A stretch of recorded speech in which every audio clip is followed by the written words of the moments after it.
Hi guys, Paul here from Meldrum Performance Coaching. In today's episode, we're going to be talking about program design. Now, this episode was inspired by a post done by a new personal training, semi-private training facility that was rebranding and was talking about how they're going to do their program design process differently to make a difference.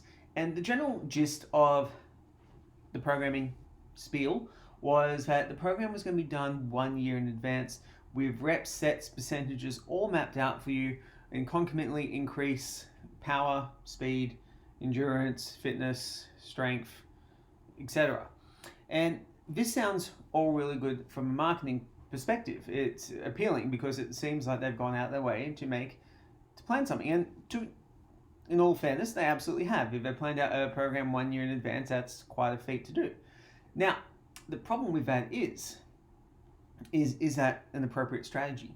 So what I talk about quite often in my podcast and with my students is just because you can doesn't mean you should do something, or sometimes of course you can, you should, but basically just because things are possible doesn't mean you have to do them. It's kind of like you don't have to be on TikTok if you hate doing it, for example, and it doesn't resonate with what your values are, and if it's not appropriate for your market. So when we're looking at program design, we've got to look at the audience that we're working from. Now, a 1 year program based out with repetitions, percentage plans, and all that kind of stuff is based around the concepts of periodization. Now, periodization is a fantastic concept. I'm a big fan of periodization. I teach periodization to my students. I teach the upsides of periodization and also the downsides. So with periodization, we need to remember that it really comes from a model that's based around training elite athletes whose whole job is training. So for planning out their year is based around training rather than their training is based around their year.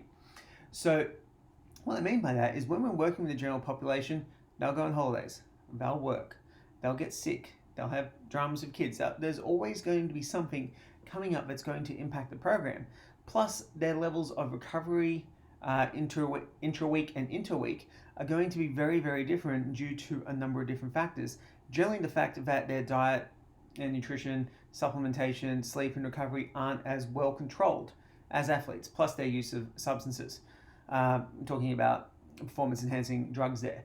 So in theory, I like the idea of programming for a year. Like for myself, I wouldn't have a problem with doing that. But then when I look at it from a practical perspective, I would find some issues with that. So the first thing is, if you program percentages out for a year, if someone gets injured, the whole program's gone, so you've got to write a whole new one. If someone misses out in a few weeks and everyone's doing the same type of stuff, but it's got different percentages, so obviously their loads are a little different. If they miss a few weeks, they're going to, for whatever reason, they're going to miss out on some of those adaptations there. If people are having bad weeks, for example, where they're sleeping like crap, they're under a whole bunch of stress, they're not going to be able to hit their prescribed loads. It's going to cause problems there, or if they have to miss training days or whatever.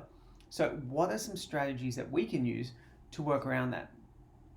The first thing with your periodization is I would probably no longer 12 to 16 weeks for a plan to be put together, but as you start getting further out in the plan, it's more ideas than it is definite things that are stuck in concrete. So you can have an idea, all right, cool, we'll be working around here, but you reevaluate it every 4 weeks to see exactly what's going on with that particular client. How are they responding to it? How are they doing well? Do they need a little bit more? Do they need a little bit less? Is the volume getting too much? Is the intensity too much? There's so many things that we can be aware of with our periodization. The next one is rather than using a percentage-based model, and percentage-based models work really well for someone who has very little variability. But most of our population, our clients, have a little bit more variability in their life and their recovery ability than athletes. So a better option is how can we do the same thing, but individualize it, and that's using RPE or reps in reserve based training. Because what you can do here is you can organize a training program based around they work 3 reps in reserve, 2 reps in reserve, 1 reps in reserve, 0 reps in reserve, whatever structure that you want to do. And then you can apply that. So if someone's having a really good day, they're 3 reps in reserve, they'll be able to do a little bit more. Next week, if it's 2 reps in reserve and they're feeling like crap because they haven't slept or whatever, what will happen is they'll be able to do a workout that still creates a stimulus for that particular day, rather than overshooting or undershooting. So we can program in advance, but we just need to use tools that take into account how our clients are feeling on a day-to-day basis. I have a cat. Hey, off you get. The other thing that we can look at for periodization is programming movement patterns as rather than lifts. So what I mean by that is rather than saying someone's going to do back squats this lift, they're going to do deadlifts this week or whatever it is, it's like they'll have a hip hinge, they'll have a quad dominant knee exercise. So you can actually program using movement categorizations rather than looking at giving a particular exercise that you're going to do. So if we use movement categorizations, we automatically remove the percentages because the lifts will be different. So we need to be very careful with how long we periodize our programs for our clients and then what progression systems we're going to use to make sure our clients succeed. So what I propose is a better strategy for people to use, which is to basically figure out how many days a week someone's going to train. Look at the microcycle first. Look at a training week. What's their training frequency if that's ideal for them, that they can actually feasibly do.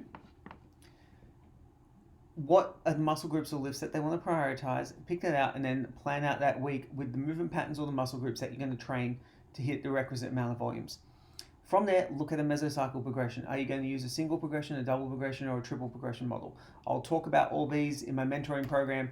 We've got a 1 hour presentation on how to just do these in totality with the program, and then individual like 20 to 30 minute lectures on each of the different progression systems.